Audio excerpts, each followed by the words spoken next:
Et donc la Torah, vu qu'elle nous inscrit dans ce fameux processus-là, ça ne peut pas être vide. Parce que la Torah nous incite à comprendre que Kadosh Baruch Hu, depuis le début de la création, il a déjà posé les objectifs et le processus. Et donc chaque seconde qui passe nous amène vers ce processus-là. Ça marche? D'accord? Ça, c'est le monde tel que Dieu l'a créé, 6 jours, 7, Shabbat, etc.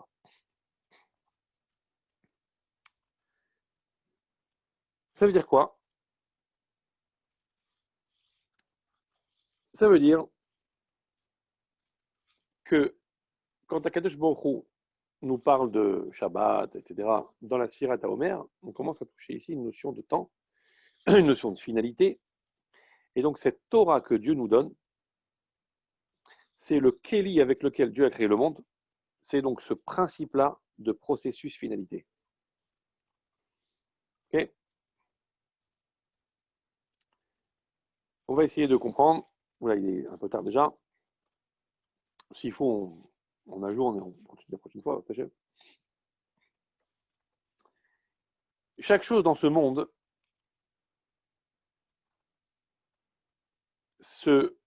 peut s'épanouir dans un certain espace. Ça veut dire que tout ce qui existe ne peut s'épanouir que dans un certain endroit qui correspond à lui. Par exemple, l'homme ne peut vivre que s'il est sur la terre ferme en train de respirer de l'oxygène. Vous mettez l'homme dans l'eau, ou vous mettez l'homme dans un endroit où il n'y a pas d'oxygène, il ne peut pas vivre. Donc il a, l'homme, un espace qui lui correspond. Et s'il n'évolue pas dans cet espace qui lui correspond, il n'a pas de kiyum possible. Il n'a pas d'existence possible. Impossible. Tout est comme ça. C'est comme ça qu'on peut comprendre à un certain niveau ce qui est écrit dans le Pirkei Avot, En lecha davar shen lo makom. Il n'y a pas d'endroit, il n'y a pas de chose qui n'a pas sa place. Ça veut dire que chaque chose correspond à un certain espace dans lequel il est censé évoluer. Tu le mets dans un espace qui ne lui correspond pas, ça ne marche pas. Vous voyez? Tu mets des girafes au pôle Nord, peu de chances de survivre. Okay? A contrario, tu mets des ours blancs dans un contexte, dans le Sahara là-bas, ça va donner. Ok? Bon, faut voir. C'est pour ça que, bon, pour ça que les eaux sont controversées, parce qu'on ne sait pas si vraiment on permet aux animaux d'évoluer dans un milieu qui leur correspond vraiment, même s'il est reconstitué, on ne sait pas ce que ça vaut. Ok? Donc tout est comme ça. La Torah aussi, c'est comme ça. La Torah ne peut évoluer, entre guillemets, ne peut être donnée par Akadosh Baruch Hu que si elle est dans un environnement, dans un système, dans un makom, dans un lieu, un environnement qui lui correspond.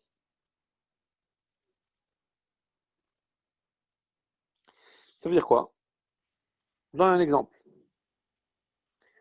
On voit que la Torah, par exemple, ne peut pas être donnée, c'est un exemple, hein, juste une parenthèse, la Torah, par exemple, ne peut pas être donnée dans un environnement où il y a de la faute.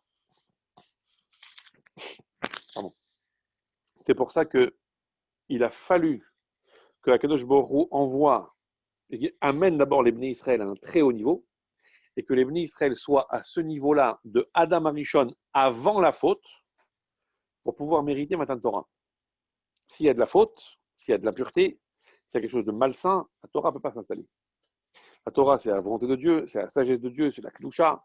C'est incompatible avec certains phénomènes qui sont de l'ordre du contraire de la spiritualité, du contraire de la moralité, c'est impossible. C'est pour ça que lorsque Akadosh Baruch Hu, lorsque Moshe Rabbeinu est descendu avec les louchot et que les louchot sont tombés, entre guillemets, nez à nez avec le veau d'or, et avec tout ce qu'il y avait autour du veau d'or comme chose bizarre, les louchot ont échappé des mains de Moshe Rabbeinu. On dit qu'il les a jetés d'une certaine façon, c'est vrai, parce que c'est écrit dans le Midrash que Dieu l'a félicité pour ça. Il y a d'autres Midrashim qui disent non, c'est même pas qu'il les a jetés, c'est qu'elles lui ont échappé des mains. Pourquoi? Moshe Rabbeinu, jusque-là, il les a bien portés. Pourquoi d'un seul coup, il ne peut plus les porter? Pourquoi ils lui ont échappé des mains? Alors vous allez me dire, c'est normal, avec ce qu'il a vu, les bras lui en sont tombés et les louchot avec. C'est qu'au moment où les louchot ont vu le veau d'or et toute l'immoralité qui tournait autour, les lettres qui étaient gravées, ça reste à comprendre. On peut le comprendre au sens littéral, puisque Dieu fait ce qu'il veut, mais on peut aussi le comprendre au sens, entre guillemets, profond, figuré, si on peut dire. Les lettres qui étaient gravées dans les louchot, c'est-à-dire la Torah que Dieu a donnée à Moshe Rabbeinu, n'ont pas supporté en tombant nez à nez avec le spectacle, et elles se sont littéralement envolées. Elles sont retournées à leur source. Les louchot qui étaient gravées ont donc été dégravées. Les lettres de la Torah qui étaient dessus sont parties. Et il se trouve que c'était des blocs énormes de saphir, les louchot, c'était des blocs énormes. Et donc, miraculeusement, par le miracle de l'écriture de Dieu qui était dedans, de la Torah qui était dessus, elles étaient légères à Moshe Rabbeinu. Dès lors que les lettres qui étaient dedans sont parties, elles sont redevenues de vulgaires blocs de pierre, sont devenues tellement lourdes pour Moshe Rabbeinu qu'il n'a pas pu les supporter et qu'elles sont tombées dans le vide. Vous voyez ? Parce que la Torah ne peut pas vivre en compatibilité avec des choses qui sont comme ça. Donc l'essence de la Torah n'a pas supporté, ça a envolé. C'est pour nous expliquer. Même si on explique au sens figuré, c'est pour nous dire qu'il y a des choses qui ne peuvent pas être en compatibilité avec la Torah. C'est pour ça que, tant qu'il n'y avait pas de faute, et que les bénis Israël étaient arrivés grâce à la traversée du désert, les miracles, la manne, etc., au niveau de Adam Arishon avant la faute, on a pu recevoir la Torah. Enfin, on pouvait en tout cas. Et dès lors qu'il y a eu le Vaudor, c'était plus possible. Il a fallu une grande chouva pour que les bénis Israël reçoivent de nouveau la Torah, et encore pas de la même dimension que celle qui était prévue au départ. Bon, c'est un exemple. Maintenant, autre exemple, et c'est celui qui nous concerne, l'environnement adapté pour la Torah, qui est l'élément, le keli, l'outil avec lequel Akadosh Baruch Hu a créé le monde, qui est donc le principe même de l'existence du monde, qui est donc le principe même de ce qui se retrouve ensuite dans le monde. On est en train de nous dire que le monde a été créé par Dieu sur la base de ce principe qui s'appelle Sheshet Yamim plus Shabbat, c'est-à-dire processus, finalité. Ça veut dire que la Torah elle-même contient en elle, plus encore que le monde, puisque le monde n'est que le produit de ce qui est écrit dans la Torah. Si tu retrouves quelque chose dans le produit, c'est plus encore qu'Al Vachomer, à plus forte raison, que tu retrouveras la chose dans l'élément d'origine. C'est évident. Donc dans la Torah, forcément, il y a encore plus que dans le monde ce principe-là de processus finalité. Ce qui est à l'intérieur de la Torah qui nous est donné, c'est ce principe-là de processus finalité. Le makom, c'est-à-dire l'espace adapté qui correspond à ce que la Torah attend pour pouvoir s'épanouir et pour pouvoir être reçu et pour pouvoir se révéler entre guillemets et pour pouvoir avoir sa place dans son là, c'est le principe de processus finalité. C'est-à-dire que celui qui n'a pas ce principe-là dans sa vie, dans sa façon de penser les choses, de processus finalité, ne peut pas recevoir la Torah.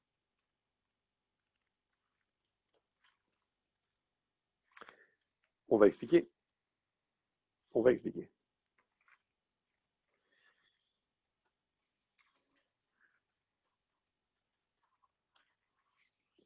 Processus finalité, c'est-à-dire qu'un homme n'a pas le droit de penser que dans sa vie, il ne doit pas avoir une direction précise vers laquelle il doit aller.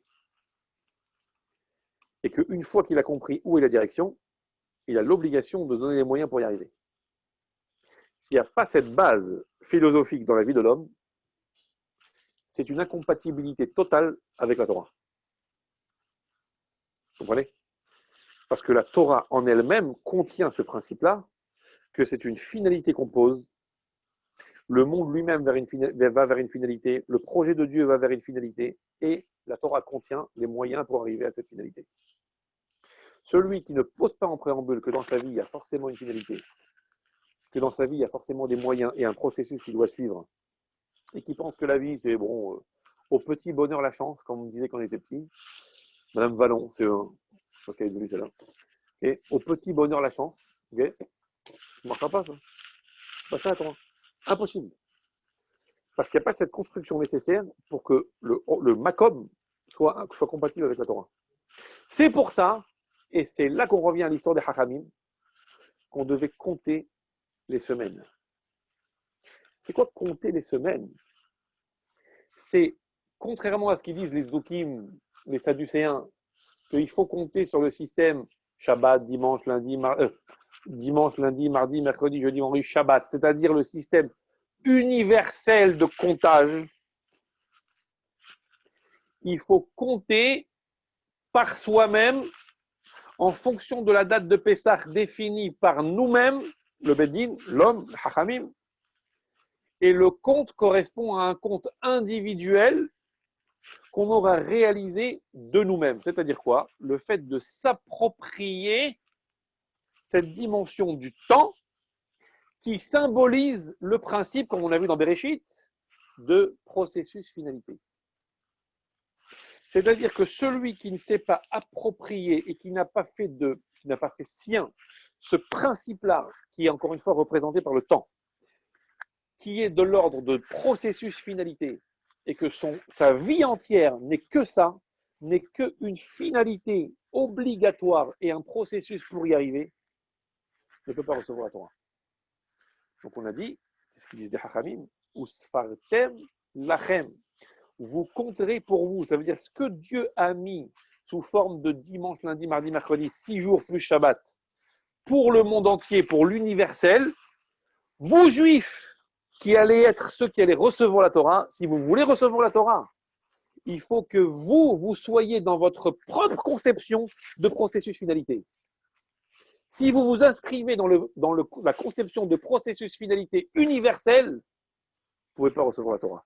Ou sfartem lachem. Vous devez compter pour vous. Ça veut dire que vous devez avoir une finalité qui vous est propre et vous devez avoir un processus, c'est-à-dire des moyens pour arriver à cette finalité qui vous est propre. Sinon, ça ne va pas marcher.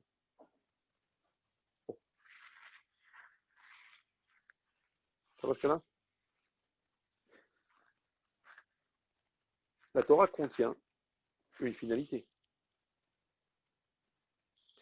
Nous, on ne la voit pas, la finalité. Dans la Torah, pour nous, c'est un livre de mitzvot. Tu fais ci, tu fais ça, tu fais ça, tu fais ça. Mais c'est faux.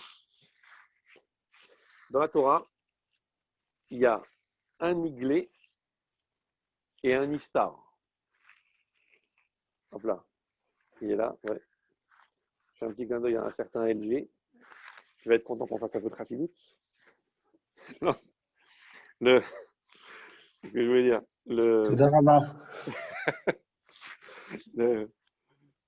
Qu'est-ce que je voulais dire?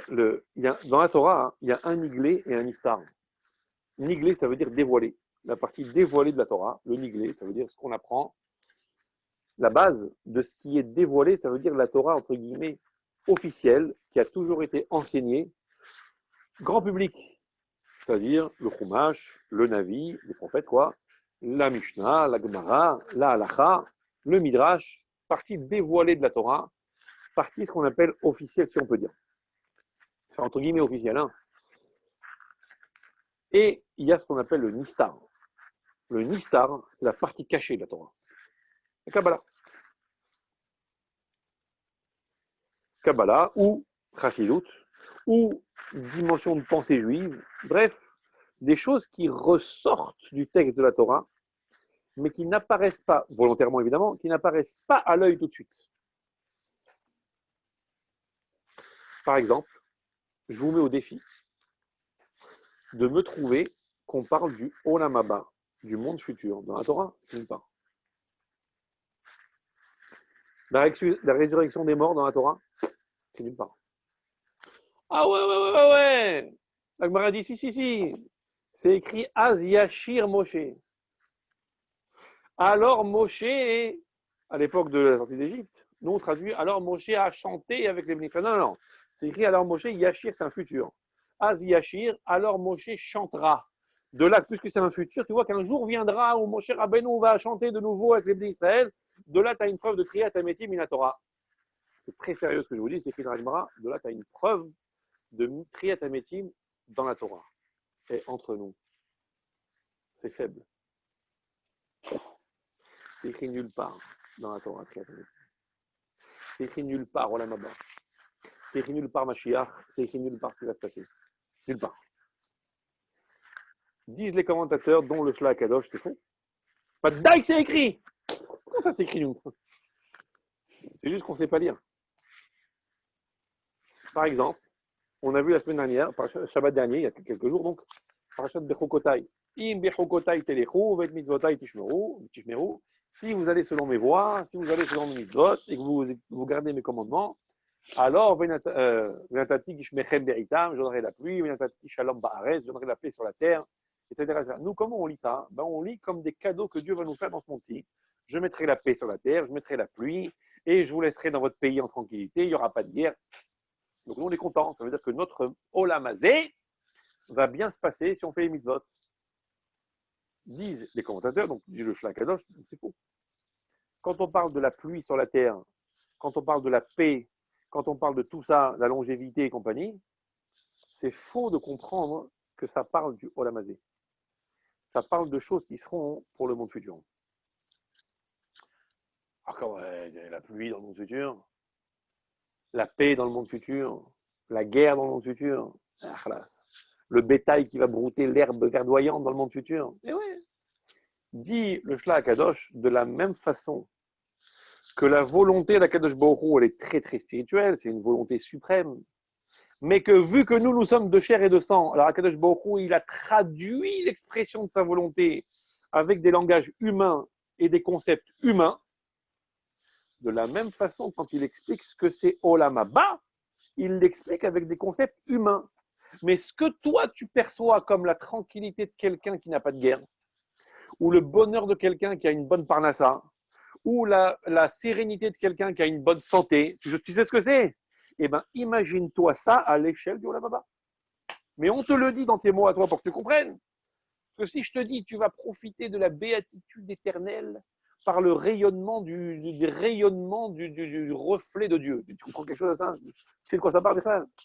Donc on ne va pas te dire, tu vas kiffer le rayonnement du reflet de la majesté divine. Je ne sais pas c'est quoi.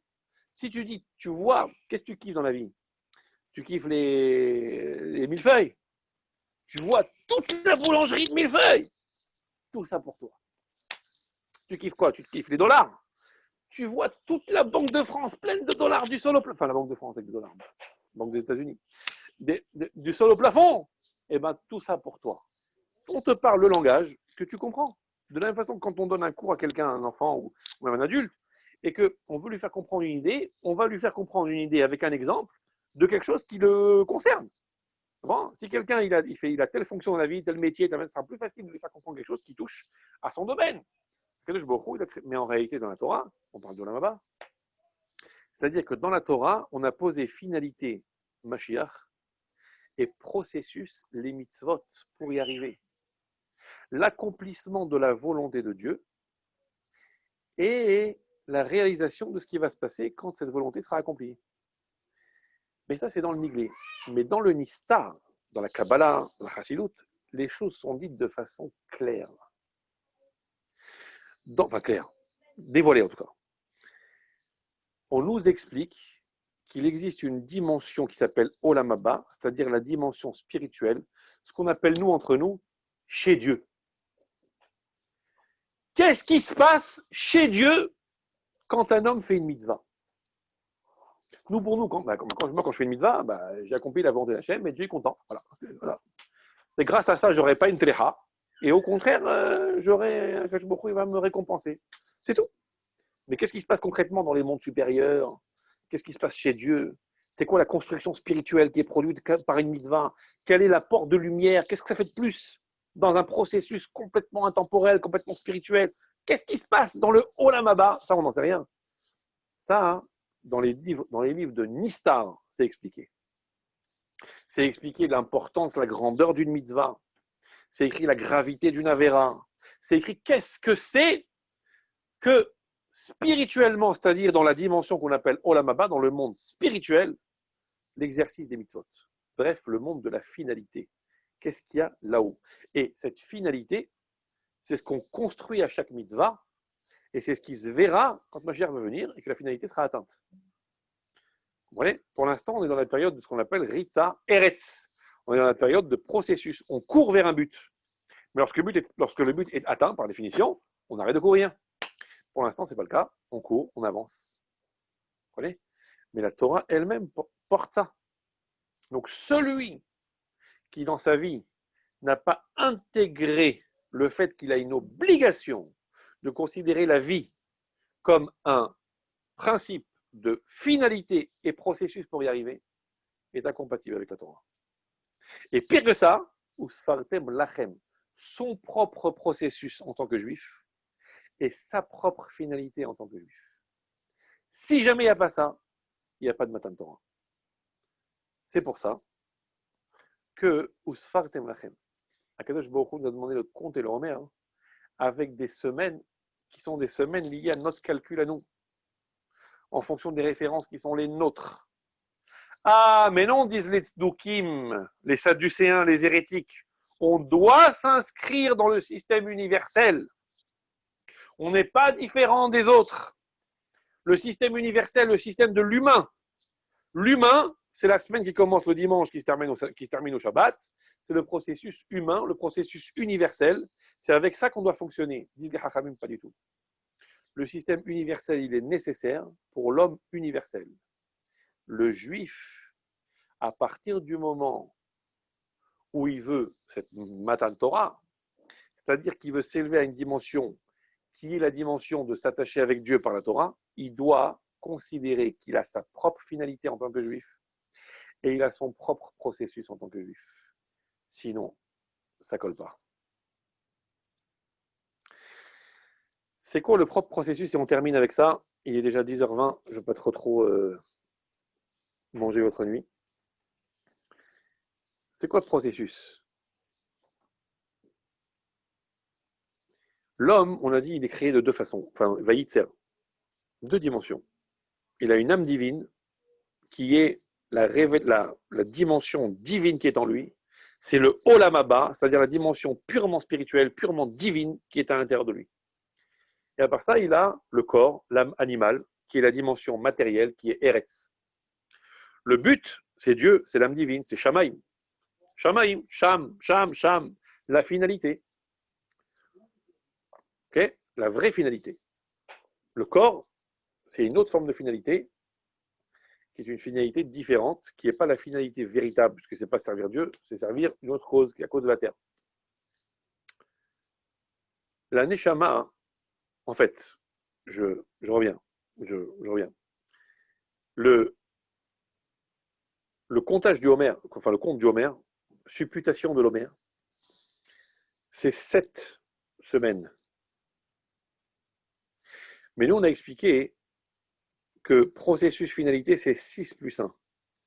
Alors, pour ceux qui sont habitués à nos cours, Tania ou autres, nous, on sait que, et je le dis pour tout le monde, que, en fait, le travail du Homer, c'est raffiner ce qu'on appelle les midot. C'est-à-dire que l'homme doit, en 7 semaines, se parfaire pour pouvoir arriver à Matan Torah.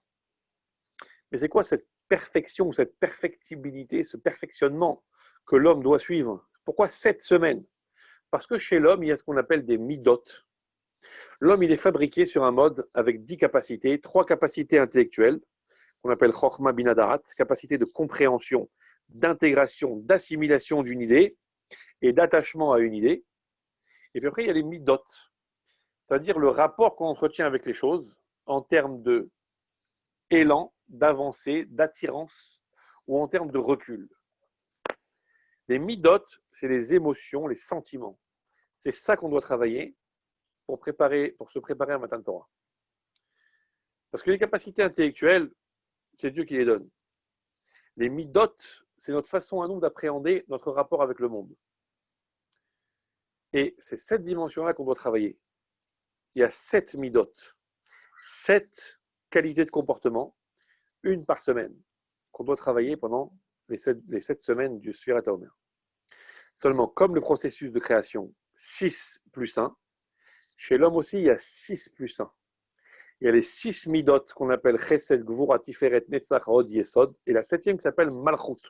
Malchut, c'est comme un récupérateur de toutes les autres midot pour pouvoir ensuite transformer ces émotions, ces sentiments en actions concrètes. Mais la dimension de Malchut, elle est à part, puisque c'est la 7e qui est en fait un bol récupérateur et transformateur, celui où on mélange tout le truc, et ensuite ça va donner une pâte qui va ensuite donner du pain. Mais les ingrédients, 1, 2, 3, 4, 5, 6, qui sont rentrés dans le bol récupérateur, c'est 6 midot de base. Et le Malchut, c'est le bol qui va les récupérer et qui va ensuite transformer ça en matière concrète, en action concrète. Donc c'est 6 plus 1. On doit donc travailler les midot 6 plus 1. C'est-à-dire, encore une fois, un processus, les 6 midot, plus Malchut, la finalité, c'est-à-dire la réalisation concrète du projet que nos midot nous ont dit d'accomplir. Je ressens les choses comme ça, parce que je vais vers ce but-là, je les ressens comme ça, je vais les accomplir comme ça. J'ai une finalité, donc je mets en route un process qui s'appelle midot. Les midot, il y en a 2 sortes.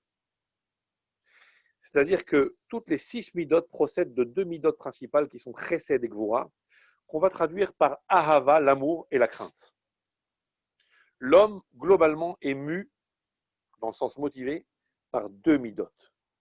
L'amour et la crainte.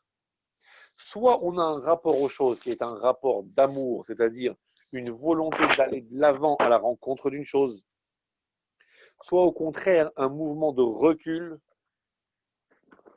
par rapport à la considération d'une chose. Dire à la crainte, c'est pas un recul, genre je recule parce que je veux dégager, ça m'intéresse pas, je m'en vais. Non, la crainte, c'est un mouvement de recul dans le sens la considération que l'on a pour quelqu'un. Par exemple, on va craindre un roi, par exemple. Ouais, mais là, juste une petite seconde. On va craindre un roi, on va craindre un homme important, ou chose comme ça, ou un rave, je sais pas quoi. Donc à ce moment-là, on a un mouvement de ce qu'on appelle un mouvement de crainte, qui est un mouvement lié à ce qu'on appelle kavod, la considération qu'on a pour la personne. C'est-à-dire qu'en fait, dans la vie, on est motivé soit par ahava, soit par yira, c'est-à-dire soit par l'amour, ou le contraire de l'amour, ça va avec, soit par yira, c'est-à-dire la considération, ou le contraire de la considération. Il y a 2 choses, 2 midot principales qui peuvent conduire un homme à agir de telle ou telle façon, soit par amour, soit par considération, par respect, par considération pour une chose, et qui vont l'amener à réagir ou à agir dans le sens opposé. C'est soit le contraire de l'amour, soit le contraire de la considération. Ce que l'on fait, on le fait soit par amour pour cette chose-là, ou pour cette personne-là, ou pour cette dimension-là, soit on ne le fait pas parce qu'on n'a pas d'amour, au contraire on a de la haine, de l'aversion pour cette chose-là. Soit on va faire quelque chose parce qu'on a de la considération, par exemple un esclave pour son maître, il n'a pas d'amour, il a de la considération, il a du respect, de l'obéissance. Soit au contraire, on ne va pas le faire parce qu'on méprise cette chose-là. Amour, haine, considération, mépris. Tout marche comme ça. Les midot qu'un homme peut avoir dans sa vie procèdent forcément de ces 2 midot, ahava et yira. Amour et donc aller vers le bien, on va expliquer, soit yira, considération, aller vers l'honneur, on va expliquer. Un homme peut faire une chose, soit parce que c'est bon, soit parce qu'il le fait par dévotion, par considération, parce que c'est honorifique de faire ça. Soit on fait les choses parce que c'est bon, parce que c'est bien, c'est-à-dire on est attiré à un chesed, c'est bon, ça apporte quelque chose à quelqu'un, je vais faire plaisir à cette personne, c'est du bien que je vais faire à cette personne, ou c'est du bien que je vais faire à la cause que je défends, soit par considération pour cette chose-là, ira. Donc c'est ce qu'on appelle en bon hébreu, je fais quelque chose parce que c'est tov, ou je fais quelque chose parce que c'est par kavod. Et ce qui est extraordinaire, c'est que dans les textes de la Torah, plus particulièrement dans les Teilim et dans d'autres textes encore, on voit que l'âme divine, la Neshama, est surnommée par David Amelech Tov. Et l'âme divine est surnommée par David Amelech Kavod, Roura Kvodi. Il parle à son âme et il dit, au lieu de dire mon âme, il dit Kvodi, mon honneur. Et Tov, c'est aussi l'idée de l'Anshama. Le Tov, Akadosh Baruch Hu a créé l'homme et cette Neshama chez lui, c'est Tov. Tov, c'est Yetzer Tov, Tov Meod, c'est etc., peu importe. Mais en tout cas, la dimension du Tov, c'est la dimension spirituelle qui est en lui. Tov. Donc un homme fait quelque chose, soit parce que c'est Tov, soit parce que c'est Kavod. Et c'est-à-dire qu'il le fait fonction de l'attachement qu'il a ou non au souci de son âme divine. C'est-à-dire au souci qu'il a de s'attacher avec Dieu. Et ce qui est encore plus extraordinaire, c'est que Tov, valeur numérique 17, Kavod, valeur numérique 32, 32 plus 17, 49, c'est avec ça qu'on va travailler pendant la Sphirata Omer. C'est-à-dire que pendant toute cette période qui précède la fête de Shavuot, on doit redéfinir quels sont les critères de Tov et quels sont les critères de Kavod. Quelles sont les choses vers lesquelles je dois avoir un élan positif? Quelles sont les choses que je dois aimer? Quelles sont les choses que je dois admirer, pour lesquelles je dois avoir la considération? Et à contrario, quelles sont les choses pour lesquelles je dois avoir de la haine ou de l'aversion ou du dégoût? Ou quelles sont les choses pour lesquelles je dois avoir du mépris? Mais ça nécessite des réglages. Parce qu'il y a ce que pense le monde et il y a ce que doit penser le juif. Usfartem lachem. Vous, juifs, pour mériter Matan Torah et pour être Mamlechet Kohanim Vegoy Kadosh, pour être ceux que l'on attend de vous, vous devez vous redéfinir dans votre mode de calcul de quels sont les 6 plus 1, quel est le processus et quelle est la finalité. Attention, il y a le mode de calcul universel, 6 plus 1, du monde entier, que Dieu a créé depuis le début de la création pour tout le reste de l'univers, pour tout le monde entier, dans sa globalité. Processus, finalité. Mais vous, juifs, Usfartem lachem, vous devez avoir votre propre compte, vous devez avoir votre propre finalité et votre propre processus. Si jamais vous vous identifiez au processus du reste du monde, vous n'êtes pas le Kéli qu'il faut pour la Torah. Et vous n'êtes pas ceux qui pouvaient accepter, qui pouvaient recevoir cette Torah. Vous êtes en incompatibilité avec la Torah. Vous n'avez pas de kiyum, pas d'existence possible. Vous comprenez? C'est ça, Matan Torah. C'est ça la période du Homer. C'est-à-dire redéfinir. Le monde aime ça. Le monde trouve ça bon. Mais moi, juif, est-ce que je dois considérer que ça c'est bon? Pas forcément. Et même souvent pas. Le monde déteste ça. Est-ce que moi, juif, je dois considérer que cette chose-là est détestable? Regardez autour de vous. Est-ce que nous, en tant que juifs, on aime les mêmes choses? On a de la considération pour les mêmes choses? On accorde de l'importance aux mêmes choses? Ou au contraire, on a un mouvement de recul et d'aversion, où on a du mépris pour les mêmes choses? Pas du tout. Ce que nous, juifs, en particulier les juifs qui essayent d'être pratiquants, de s'attacher aux valeurs propres, aux valeurs pures, aux valeurs essentielles, aux valeurs éternelles, des choses fortes, des choses vraies, souvent, on voit bien que soit on est méprisé par les autres, soit on est déconsidéré par les autres, soit on est moqué par les autres, soit on est plaint par les autres en disant c'est ça votre vie, c'est ça votre truc, c'est nul. Regardez, on s'éclate, la vie elle est très. Vous embêtez avec des valeurs moyenâgeuses, et encore vous en êtes là, et encore ceci, encore cela. Vous comprenez? Donc ça veut dire que là où il y a du Tov universel, il faut se redéfinir par rapport à ça. Est-ce que c'est notre Tov à nous? Là où il y a du Kavod universel, regardez autour de vous, ce pourquoi les gens ont de la considération, ceux qu'on considère comme étant les gens les plus importants de ce monde, ceux qu'on considère comme les personnes de référence. Vous comprenez? Quand on va demander, par exemple, au moment des élections, au moment des trucs importants, je ne sais pas quoi, il y a un problème philosophique ou un problème politique, on va interviewer sur France Info ou sur machin ou sur TF1, je ne sais pas qui, Monsieur Franck Ribéry. Qu'est-ce que vous pensez de la situation actuelle? Vous ne pensez pas qu'il y a un problème là? C'est eux, les gens pour qui on a de la considération et qui sont censés expliquer au monde comment ça fonctionne. Qui on adule, à qui on met des pouces en l'air. Regardez aujourd'hui dans le monde débile dans lequel nous vivons, des gens qui racontent leur vie, des ch'touillots, des bêtises, des lourdeurs, de l'immoralité, des machins comme ça. C'est vers cela que tout le monde va. C'est des gens, ils ont eu 30 millions de vues, 30 machins. C'est quoi cette histoire? Et aujourd'hui, vous essayez de mettre un peu de vérité dans le monde, on vous prend pour un clown. Vous essayez de mettre un peu de profondeur dans le monde. Aujourd'hui, quelqu'un de profond, c'est très rare à trouver. Mais si vous en voyez un, mais il faut voir comment on le déconsidère. On dit, mais qu'est-ce qu'il veut celui-là? Vous voyez quelqu'un de superficiel, tout le monde l'adore. C'est ça qu'on doit rechercher. Ça, c'est ce qui est bon pour le monde. Ça, c'est ce qui est kavod pour le monde. On n'a rien à voir avec ça, nous. Usfartem lachem. Nous, on a notre compte à nous. Notre propre compte. C'est-à-dire notre propre semaine. C'est-à-dire notre propre 6 jours et notre propre Shabbat, c'est-à-dire notre propre processus et notre propre finalité.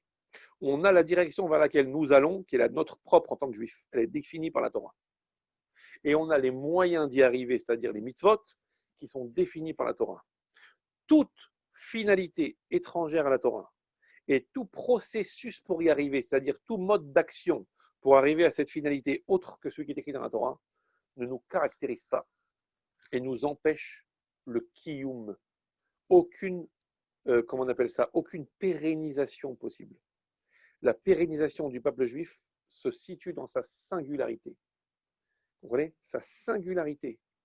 C'est-à-dire qu'on a notre propre sham et on a notre propre eretz. On a notre propre finalité, on a notre propre shamaim et on a notre propre eretz, c'est-à-dire on a notre propre itinéraire, notre propre processus. Et regardez bien, je termine, un pasouk que vous connaissez peut-être, c'est la Haftara de Shabbat Rosh Chodesh. Et donc c'est un texte qui se trouve, je vais le retrouver parce que j'ai dans le téléphone, qui se trouve dans Isaïe chapitre 66. Vous allez reconnaître, c'est le début. Kohamar Hashem, Hashamaim Kis'i Ve'aretz Adam Raglai. Bon, c'est le début de la Haftara de Shabbat Rosh Chodesh. Et là-bas, c'est écrit. Hop là. Alors, évidemment, c'est toujours au moment où on le cherche qu'on ne le trouve pas. C'est classique. Hop là. Voilà. Voilà. Chapitre 66, verset 22 dans Isaïe.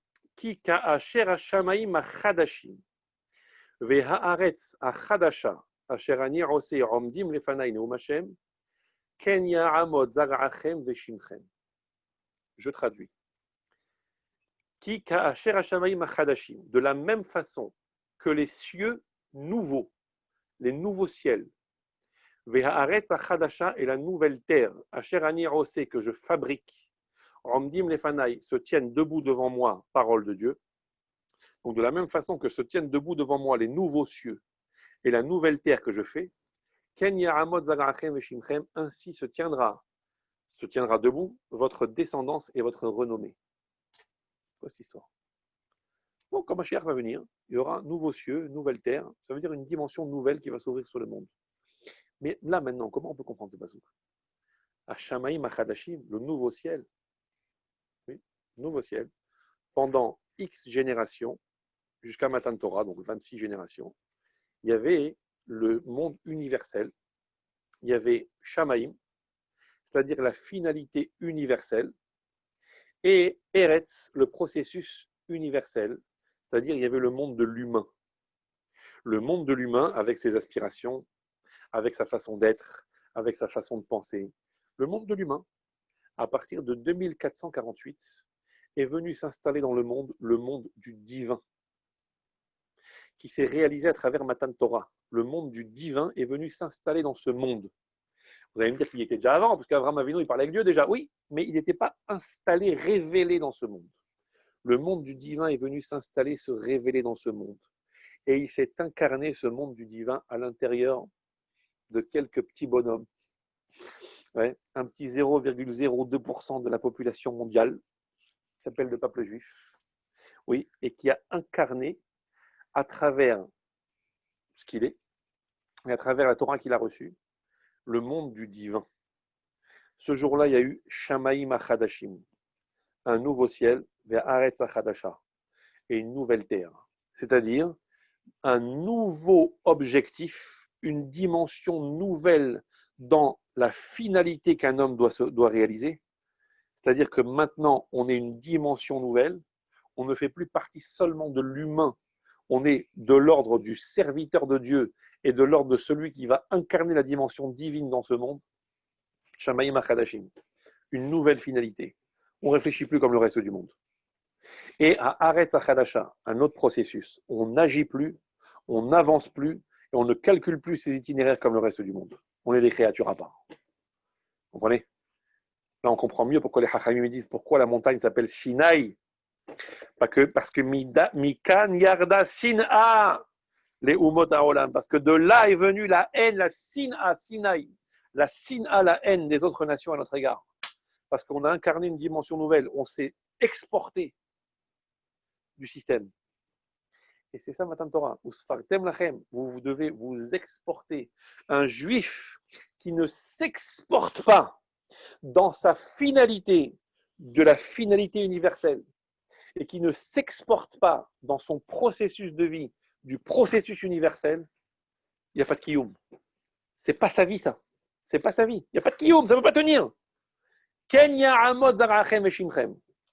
Votre descendance et votre renommée, ce que vous êtes, ce que vous représentez et votre pérennité, elle dépend de comment vous vous attachez à Shamaim Chadashim et à Retza Chadasha. C'est-à-dire que vous vous exportez du système universel pour avoir votre propre considération des choses. Un juif, c'est celui qui voit les choses à sa façon en tant que juif et qui regarde le monde avec les lunettes de la Torah. Et même si c'est impopulaire, même si à cause de ça il va se faire détester, même si à cause de ça il va se faire massacrer, même si à cause de ça il va se faire tout ce que vous voulez, il n'en reste pas moins que c'est que comme ça qu'il aura un kiyum. Et malheureusement, la difficulté elle est que le monde environnant, c'est un monde avec des tentacules énormes qui veut nous absorber dans sa façon à lui de voir les choses. La pensée unique, la pensée universelle, dans sa façon à lui de comprendre le monde, dans sa façon à lui de comprendre les choses, dans sa façon à lui de comprendre le virus machin, dans sa façon à lui de considérer comment on doit faire ceci ou cela. Ça ne marche pas comme ça. Le peuple juif, il est comme Yaakov Avinu, l'évado, il est seul face à tout le monde. Pourquoi? Parce qu'il est à l'image de Dieu, qui nisgav shemo levado. Parce qu'Akadosh Baruch Hu, son nom sera élevé levado seul. Akadosh Baruch Hu, il est echad ushmo echad. Et je vous rappelle, et je termine avec ça, c'est la dernière phrase, Blineder, que quand on fait le Shema Israël, nous, avec les tefilines, dans nos tefilines, c'est écrit Shema Israël, Hashem Elokeinu, Hashem Echad. Écoute Israël, Hashem est notre Dieu, Hashem est un. Seul. Et les Chachamim disent Akadosh Baruch Hu, il est à sa façon, il accomplit toutes les mitzvot qu'il nous a données. Dieu aussi met les tefilines, ça veut dire Dieu aussi, il s'attache d'une certaine façon à des choses profondes dans sa tête, dans ses émotions, dans ses actions, si on peut dire. À quoi il s'attache? Qu'est-ce qu'il y a dans les tefilines de Dieu? La Gemara dit, dans les tefilines de Dieu, c'est écrit Umi ke'amecha Israël goy echad ba'aretz. Qui est comme toi, peuple juif, un peuple un dans le monde?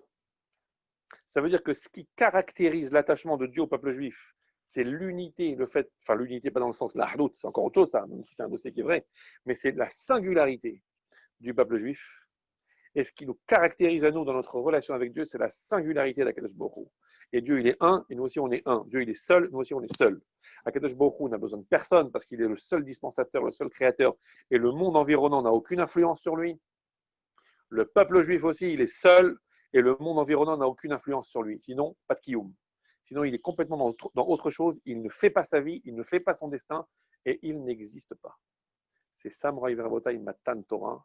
C'est la singularité du peuple juif qui est une propre sphira, qui est une propre façon de compter, qui est une propre façon d'accepter, qui est une propre façon d'appréhender et une propre façon d'apprécier les choses et de vivre sa vie, même à contre-courant s'il le faut, mais en affirmant une seule chose, c'est notre objectif, notre finalité et notre processus propre. Tisco les mitzvot. Y a-t-il des questions, Moraï Verbotaï? Le cœur de météo. Razak. Génial. Razak. Magnifique.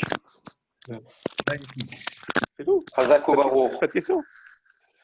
En fait, j'ai une question depuis Vaïkra. Oh là là là là. Non. Bon, ben, l'année prochaine alors. Non, Donc, je sais plus quelle parcha dans le livre Vaïkra. On dit que les goïms, ils ramènent des corbanotes au Beth Amikdash. oui, bien sûr. Et comment ça se fait que les corbanotes, c'est pour les juifs, c'est pas pour les goïms? Non, certains sacrifices étaient tout à fait acceptables et acceptés. Pas tous les corbanotes, les corbanotes que non, qui sont spécifiques au Ham Israël, mais il y avait les goïms ont accepté leurs corbanotes, bien sûr. non seulement on acceptait leurs corbanotes, certains corbanotes qui étaient faisables par des goïms et acceptables, etc. Et comment on appelle? Et en plus de ça, nous aussi, à Israël, on faisait des corbanotes pour les non-juifs pendant Sukkot. Mais à part ça, non, bien sûr, un goï qui pouvait apporter un corban, bien sûr. Tout à fait faisable. Certains corbanotes seulement. Hein. D'accord. Il voulait offrir une nedava, machin comme ça, une offrande pour Akadosh Baruch Hu. Bon, aucun problème. Aucun problème. D'accord. Toda Rabba. Ouais, Hazak Baruch. y a-t-il d'autres questions? Non? Ah, voilà. Bon, Hachem. Je vous laisse le temps de digérer tout ça. Ouais, Ouais. comme ça, je me demandais si en fait dans tout ce que vous avez expliqué là par rapport au temps, enfin, ou à la création, la formation, enfin de l'homme, justement, est-ce que parce qu'il y a eu un processus différent, je sais pas, pour la femme, que la femme elle est exemptée justement des mitzvot qui sont liées au temps? Il y a un lien avec ça en fait justement. Alors, alors, au sens, oui, il y a un lien avec ça, c'est probable. Le lien de base, pourquoi les femmes sont dispensées des méthodes qui dépendent du temps? Alors, certains vont dire oui, c'est parce qu'elles ont des responsabilités au niveau, entre guillemets, technique et domestique qui font que le temps n'est pas gérable. Il y a trop de responsabilités. Une femme, elle doit venir prier, c'est l'heure du minyan, et hop, il y a un enfant qui pleure. Vu qu'on considère que l'intérieur de la maison, c'est essentiellement de l'ordre du rôle de la femme, sans aucune misogynie ni aucun sexisme du tout. Donc, de ce fait-là, c'est difficile de la soumettre à un système qui dépend du temps parce que concrètement, elle ne peut pas. Bon, c'est une vision des choses qui est vraiment au niveau le plus élémentaire, mais qui est vrai. Mais à part ça, c'est que le temps, au niveau, donc pour l'instant, on reste au niveau du temps. Hein. Au niveau du temps, c'est sûr que la conception du temps, du fait qu'une femme, par définition, à l'intérieur d'elle-même, tourne une espèce d'horloge biologique et qui fait que biologiquement, il y a une réalité physiologique qui fait que le temps, elle le voit passer, elle le sent passer, et c'est beaucoup plus facile pour elle de le sacraliser, puisque le temps qui est dans son corps est soumis à une mitzvah. Mitzvah de nida, mitzvah de procréation, mitzvah de ceci, mitzvah de cela, de pureté, machin. Donc ça veut dire que sacraliser le temps pour une femme, sacraliser le temps pour une femme est beaucoup plus facile que pour un homme. Un homme, lui, pour lui, vous savez que donc la femme comment dire, est symbolisée, si on peut dire, est comparable à la lune, dont les phases sont changeantes en fonction du temps. Alors ça ne veut pas dire que les femmes sont instables, machin truc, sont lunatiques, c'est pas du tout ça que ça veut dire. Ça veut dire qu'on voit bien qu'il y a des changements physiologiques, biologiques, etc. Fonction, alors que l'homme, lui, il est censé être dans une certaine constance, et comparé au soleil. Donc, c'est autre chose. Donc, l'homme, lui, à cause de cette constance, est dans un certain manque par rapport au temps qui passe, où il le sent beaucoup moins et il a beaucoup plus de mal à le sacraliser.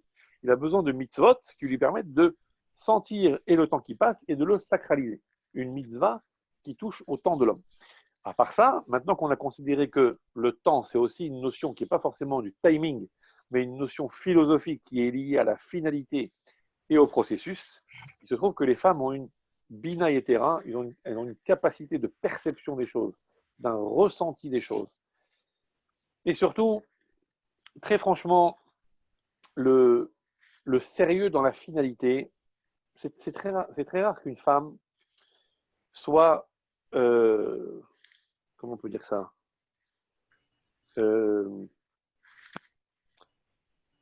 dans le vide. C'est-à-dire qu'une femme la nature est comme ça. Après, il y a toujours l'exception qui confirme la règle. Mais une femme est beaucoup plus, d'abord dans le concret, et elle est beaucoup plus dans le sérieux. Ça veut dire qu'elle aura beaucoup plus de facilité qu'un homme à se fixer des finalités, des objectifs sérieux et à les mettre en application immédiate. Un homme, déjà, les objectifs sérieux, c'est-à-dire qu'un homme a beaucoup plus une propension, par exemple, à perdre son temps qu'une femme. Une femme qui perd son temps, c'est très rare. Une femme, et il y avait un rap qui dit ça une fois, il disait une femme, même quand elle donne l'impression de perdre son temps à entre guillemets, à des futilités, c'est toujours avec une utilité derrière. Par exemple, une femme discute avec sa copine de tout, de rien. Elle perd son temps en bavardage aux yeux de son mari, misogyne et limiter son mari. Ouais, ma femme, elle perd son temps au téléphone 3 heures. Mais qu'est-ce qu'elle raconte quand elle est au téléphone? Elle parle des soucis communs de l'éducation des enfants, comment il faut faire, comment ça se passe à l'école, et toi, comment tu fais ceci, et toi, tes recettes des chalotes, comment ça marche. Il y a toujours quelque chose de constructif derrière les ch'touillottes, les futilités de la femme. Même quand elle est en train, à première vue, de perdre son temps à droite et à gauche, même en regardant son téléphone, tu cherches, elle regarde des choses utiles de comment faire ci, comment ça, comment on fait ci, comment on fait ça, les tutos, les machins, les trucs, ça. L'homme, lui, quand il discute de ch'touillottes avec ses copains, c'est mâche de la perte de temps. Et t'as vu le PSG, il a mis 3 buts, t'as vu le machin truc, t'as vu l'autre, mâche de la perte de temps. C'est très rare, ça arrive, mais c'est très rare de voir une femme sur son téléphone en train de jouer à Candy Crush. Par contre, un homme, c'est très fréquent. Vous voyez, un homme qui perd 3 heures sur une PlayStation à jouer à un match de foot, c'est très rare. Enfin, c'est très fréquent. Une femme, c'est très rare. Très rare. Parce qu'une femme ne perd jamais son temps. Elle a beaucoup plus de facilité à se fixer des finalités, des buts, des objectifs sérieux. Vous comprenez? Et lorsque, à un moment donné, on s'est égaré, on n'était pas sérieux, on a raconté des blagues, etc., regardez le temps que va mettre une femme à redevenir sérieuse et le temps qu'on va ramener un homme au sérieux, oui, 3 heures. Donc, c'est pour ça que ça n'a rien à voir. Et en plus, la mise en place des objectifs, quand une femme a un objectif, beaucoup plus facilement, elle va s'y mettre pour le réaliser. Que l'homme dit, ouais, bon, on a le temps, on verra demain. J'ai pas le temps. Toi, il est en pantoufle dans son canapé, va le faire lever maintenant. Une femme, elle sent qu'il y a une nécessité, elle va le faire immédiatement. Et l'homme va devenir fou parce qu'elle a dit, tiens, il faut repeindre la salle à manger. Et lui, il va devenir fou parce qu'il va avoir un balagan pas possible. Non, mais elle a dit qu'il fallait repeindre la salle à manger. Elle va donner tous les moyens pour le faire tout de suite.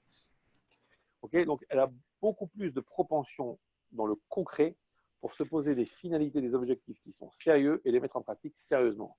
L'homme, voilà, il a beaucoup plus besoin de se fixer des objectifs, de se ramener à la réalité, de se ramener au sérieux à travers des mitzvot justement qui dépendent du temps et qui l'empêchent de s'égarer avec des rappels à l'ordre à intervalles réguliers.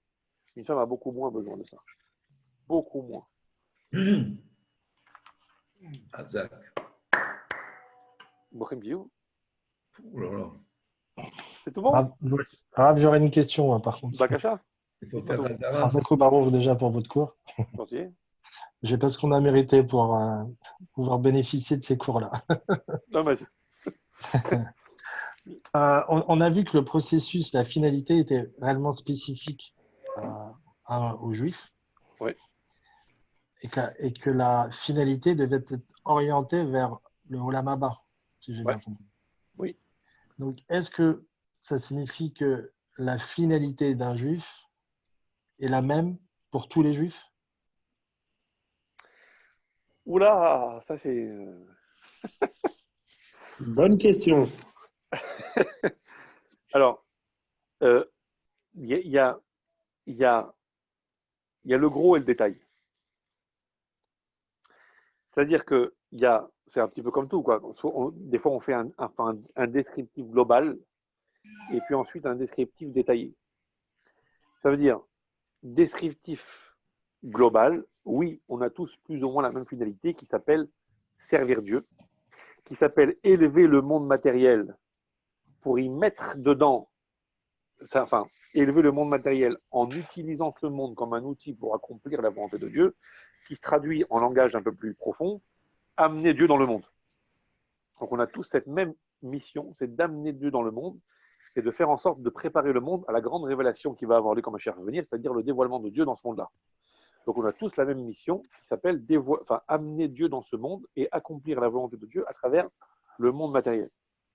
Maintenant, après, ça c'est dans le quand on dépeint le tableau de façon très généraliste. On a tous la même mission, servir Dieu et amener Dieu dans le monde. Après, chacun aura une spécificité. Chacun est venu sur Terre pour une mission bien spécifique que lui peut connaître en réfléchissant un peu. Alors, soit il a la chance de connaître un très grand sadique qui a le roi HaKodesh et qui lui dit « Toi, ta mission, c'est ça ». Bon, ça c'est de plus en plus rare, hein, ce genre de personnes.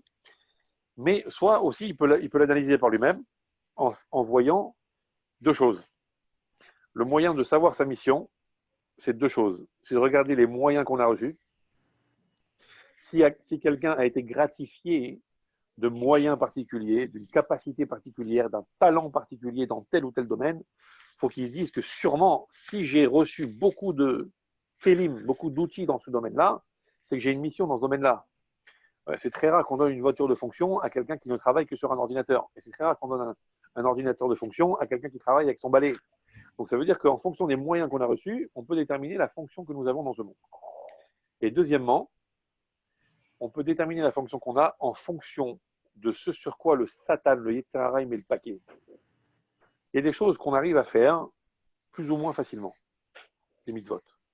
Il y a des avérotes desquels on arrive à se prémunir, à se retenir plus ou moins facilement.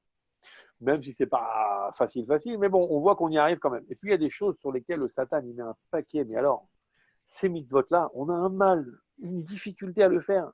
Alors que le copain, lui, pour lui, c'est facile. Et pour nous, c'est une tuerie. Il y a certaines avérotes avec lesquelles on est rattrapé sans arrêt, et on voit que c'est très difficile de s'en prémunir et que le Satan, il met un paquet là-dessus. Si le Satan, il met le paquet, c'est qu'il y a une mission là-dessus. Donc ça, c'est une mission spécifique. Mais il n'en reste pas moins qu'au-delà de cette mission spécifique que chacun d'entre nous a, et avec laquelle il doit se mesurer pour se réaliser complètement, on a quand même un minimum commun à tous les juifs, qui qu'il soit ce juif, c'est les 613 mitzvot et le Shulchan Aruch, l'Halakha. C'est-à-dire que face aux 613 mitzvot, on est tous à égalité. Il n'y en a pas un qui peut dire, pardon, il n'y en a pas un qui puisse dire, ah non, mais moi, je n'ai pas besoin de mettre les tefilines, c'est pas ça ma mission. Non, non, non. 613 mitzvot, on est tous à égalité. Après, au-delà du pot commun qui s'appelle 613 mitzvot, et donc leur application à travers la halakha, Shulchan Aruch, après, il peut y avoir une spécificité de la mission de chacun.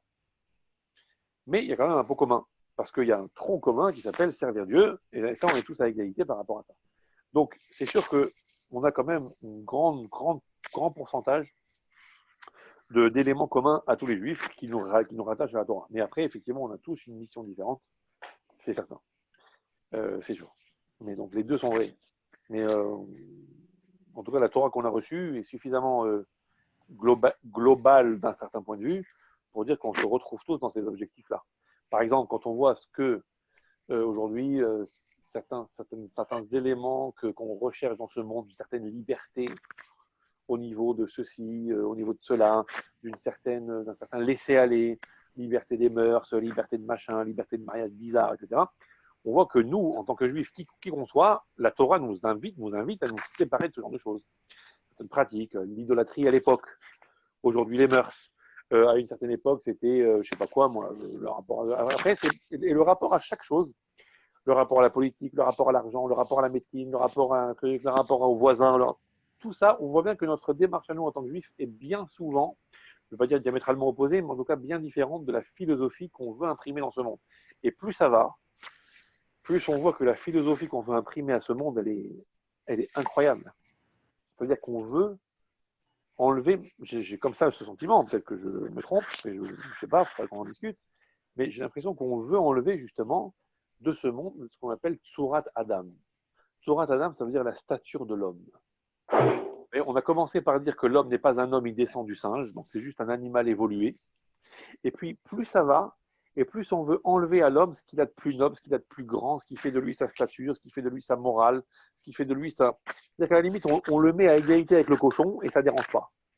Et plus ça va aller, plus ça va être comme ça. Alors que nous, au contraire, on considère que c'est Tsurat Adam, ça veut dire que l'homme, c'est la créature, c'est Bechir an Ibrahim, c'est la créature de choix d'Akadosh Baruch Hu, c'est l'être qui n'a rien à voir avec le reste de la création. Et plus l'homme, dans sa conduite, se distingue du reste de la création, plus il se distingue de l'animal, plus il se distingue de tout le reste du monde, plus il est dans son rôle. Et on a l'impression que le monde, plus ça va, plus il veut annihiler ce truc-là, et il veut que l'homme ne se distingue. Maintenant, on veut bientôt, ça va être l'égalité de l'homme et l'animal. Aujourd'hui, c'est mais de quel droit un homme fait la shrita d'un animal? De quel droit on va considérer la souffrance de l'homme autrement ou différemment ou de façon supérieure que la souffrance animale? Alors, je ne dis pas que la souffrance animale, c'est un histoire de Raïta, c'est pas un interdit de la Torah de faire souffrir un animal. Donc, c'est pas ça en tant que valeur qu'on discute, c'est pas de problème. C'est qu'aujourd'hui, on voit que, vous comprenez, on a l'impression qu'on met tout avec bien. Bientôt, on va légaliser le mariage de l'homme avec son chien, c'est sûr. Parce qu'on est dans cette philosophie-là. Vous comprenez? Donc, on est obligé de se distinguer, nous, par rapport à ça, de façon globale. Et après, effectivement, à titre individuel, on a chacun sa mission à un autre niveau, c'est sûr. Est-ce qu'on peut rajouter Est-ce qu'on peut rajouter, M. Gravin, que tout ce que vous avez dit, bien sûr, je ne me permettrai pas d'en douter un seul instant, mais on peut rajouter aussi, en fonction de l'individu, suivant les midotes dont il a été gracié par Hachem, il va avoir un comportement un peu plus vers l'amour, un peu plus vers le dédain, et en fonction de toutes ces midotes, il pourra avoir un comportement un peu différent de son voisin. Et, et tout ça, bien sûr, ils vont tous se retrouver de toute façon dans la dernière pour le Malchut, où tout va se retrouver et tout va porter les fruits que Hachem attend. Alors, c'est vrai, c'est tout à fait vrai. Ça veut dire que de toute façon, au niveau des midot, chacun est différent. Oui. Dans le sens où il y en a qui ont des midot. Mais après, on n'est pas responsable de ce qu'on a reçu. Oui. Après, on doit chacun travailler sur ce qu'on a reçu pour le parfaire, pour l'améliorer, pour le transformer, pour le changer, etc. Mais effectivement, il y a des gens qui, de par nature déjà, ont des midot raffinés.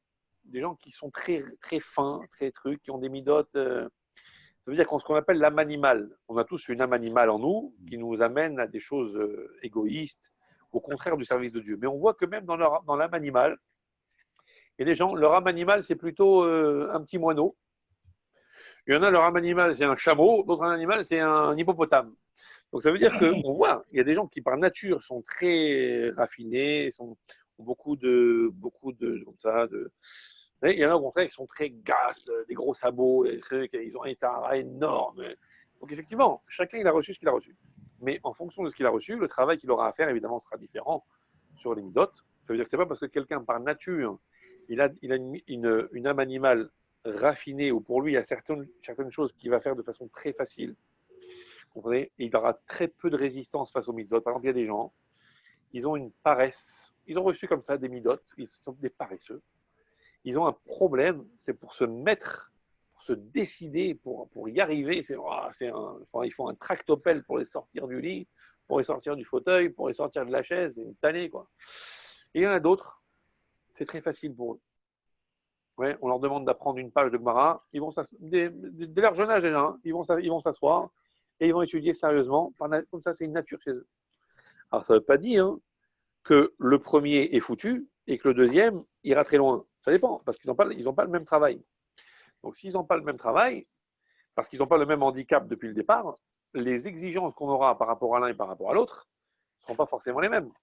Ça veut dire que quelqu'un, par exemple, vous savez, les Jeux Olympiques des handicapés, là, les handisports, on ne leur demande pas forcément les mêmes performances, évidemment, que ceux qui sont valides. Ouais, mais après, celui qui est valide et qui dit bah, attends, mais mon copain là, qui est dans un fauteuil roulant, lui, il a fait ça, on lui a imposé telle et telle discipline, pourquoi moi on m'impose plus? Je dis, bah non, ça n'a rien à voir. Tu n'as pas les mêmes moyens. Si tu n'as pas les mêmes moyens, c'est que tu ne dois pas te fixer les mêmes objectifs.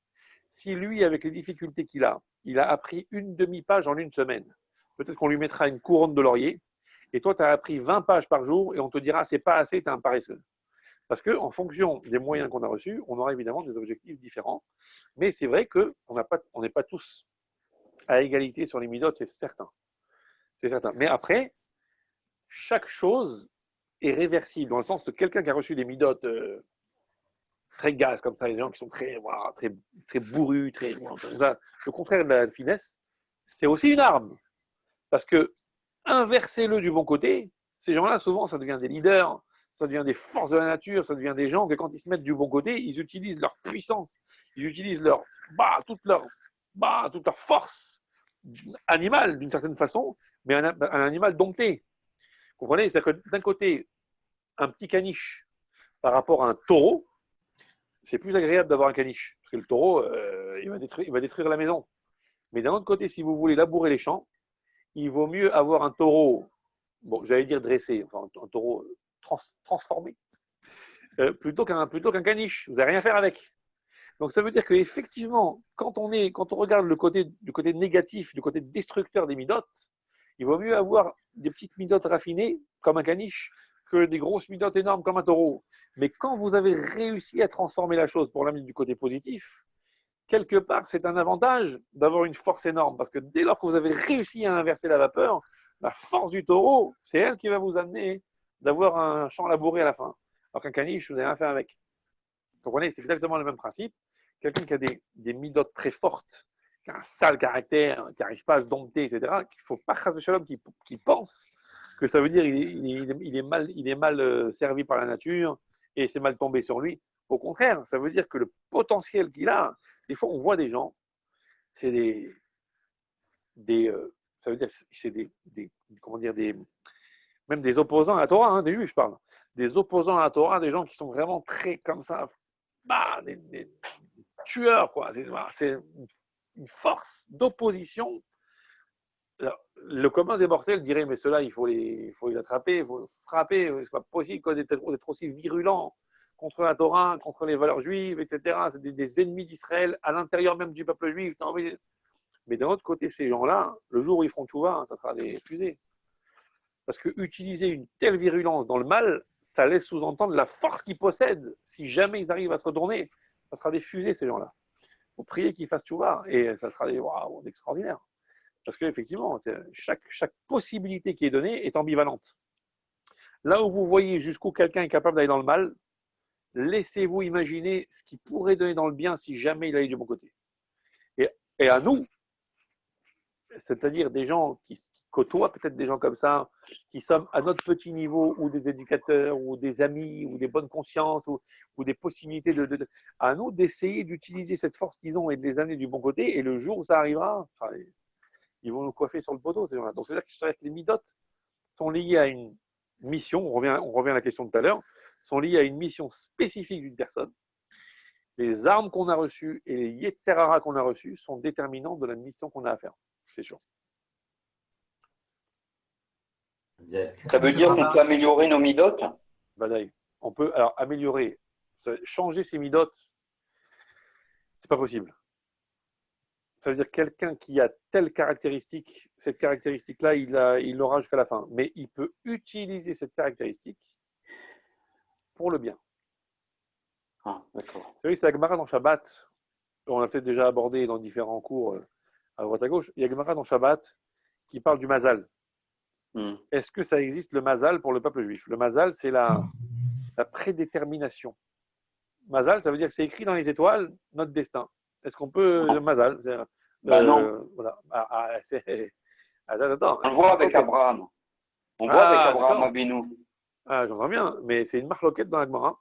Il y en a qui disent Yesh mazal d'Israël, il y en a qui disent En mazal d'Israël. Il y a un principe de déterminisme pour le peuple juif. On dit que non. Alors concrètement, on dit que non, effectivement, En mazal d'Israël, il n'y a pas de déterminisme pour le peuple juif. C'est-à-dire que eux, du fait qu'on a reçu la Torah et du fait qu'on est d'une certaine façon attaché avec la volonté de Dieu, alors à ce moment-là, c'est notre niveau spirituel qui déterminera les choses. On n'en est pas déterminé, c'est fonction de nos actions. Il n'y a rien d'autre qui préside à notre vie. Maintenant, attention. Comment il faut comprendre En Mazal d'Israël? Disent les Chachamim, attention. Ça ne veut pas dire qu'il n'y a pas un minimum de prédestination.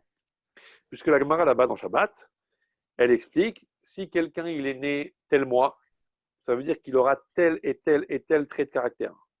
S'il est né tel jour de la semaine, dimanche, lundi, mardi, mercredi, jeudi, vendredi, Shabbat, il aura tel et tel et tel trait de caractère. Donc ça veut dire qu'on est obligé de dire qu'il y a une forme de déterminisme, que quelqu'un, en fonction de sa naissance, en fonction de certains paramètres qui lui échappent, il a quand même des choses qui lui sont déterminées. Alors, Agmara dit, en ce cas-là, qu'est-ce que ça veut dire Ein Mazal? Tu me dis qu'il n'y a pas de déterminisme, alors que tu me dis qu'il est déterminé. Non. Par exemple, quelqu'un qui est né sous un certain Mazal, les Chachamim disent le Mazal de la planète Ma'adim. Ma'adim, si je me trompe pas, c'est une planète, c'est-à-dire c'est une forme de constellation, c'est-à-dire enfin, un truc comme ça, il est déterminé dans les étoiles. Si je ne me trompe pas, Mazal Ma'adim, si je ne me trompe pas, je crois que c'est Jupiter, mais je ne suis pas sûr d'une bêtise. Peut-être j'ai une bêtise. Mais donc, c'est un Mazal Ma'adim, c'est une planète comme ça, qui est placée sous le sceau du rouge. Donc, ça veut dire que c'est quelqu'un qui est né depuis sa naissance, c'est comme ça, c'est une nature qu'il a, il ne pourra pas y échapper. Il aime le rouge, il aime le sang. Il aime le sang. Agmara dit, lui, comment il fait? Il aime le sang. Si ça devient un tzaddik, il sera Moël, sera chochet, il sera ce qu'il veut. S'il devient un rachat, il sera un bandit de grand chemin et il assassinera les gens. Ah, ça veut dire quoi? Ça veut dire que sa nature d'aimer le sang, il ne pourra pas l'enlever. Il ne pourra pas se transformer.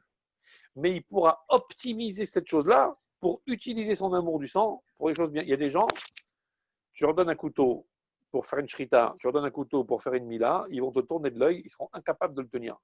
Il ne peut pas.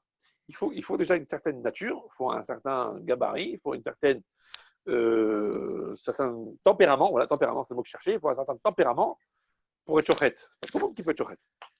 Il y en a, parce qu'entre nous, chochet, nous, on connaît les caparottes, nous. Les caparottes, tu prends un poulet, tu fais, non, ça va, c'est gentil encore.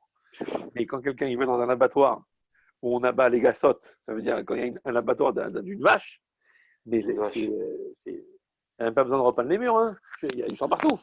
C'est un truc très impressionnant, ça va dans tous les sens. Il faut être habitué, il ne faut pas être sensible.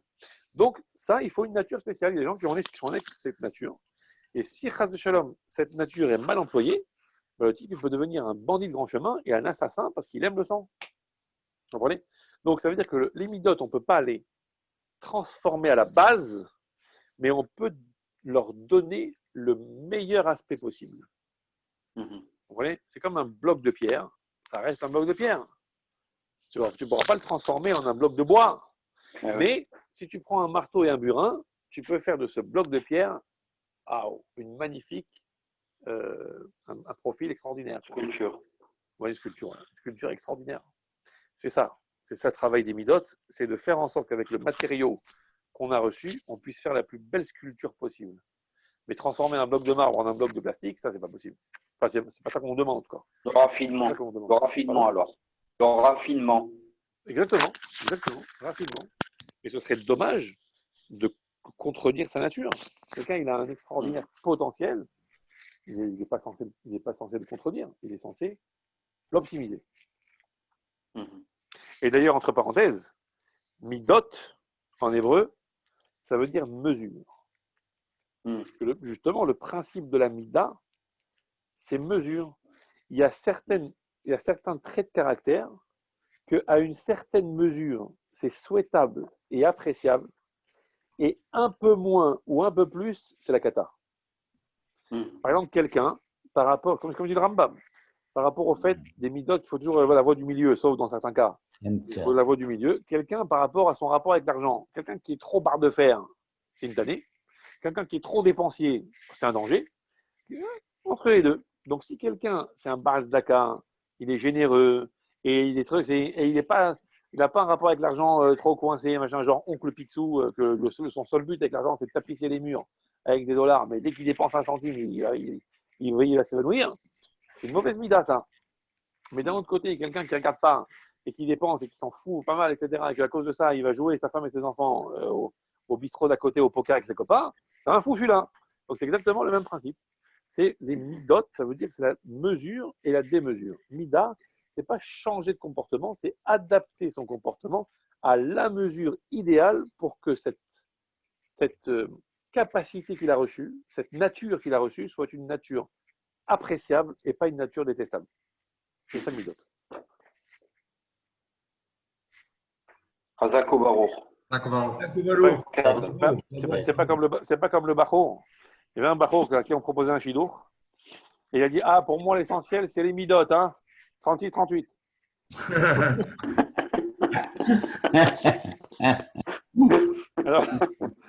Alors, Roger. Kol Kavod. Kol Kavod. Erev Tov, c'est Rabbin. Nifla. Erev Tov. Erev Tov, j'ai entendu un instant, Mérila, je croyais que vous aviez une question. Erev Tov, Mevorar, Besorot Tovot, et que des bonnes nouvelles pour tout le monde. D'ores et déjà, Shabbat Shalom. Et Bli Neder, la semaine prochaine, on essaye de se fixer un petit rendez-vous pour parfaire encore notre rapport avec Shavuot.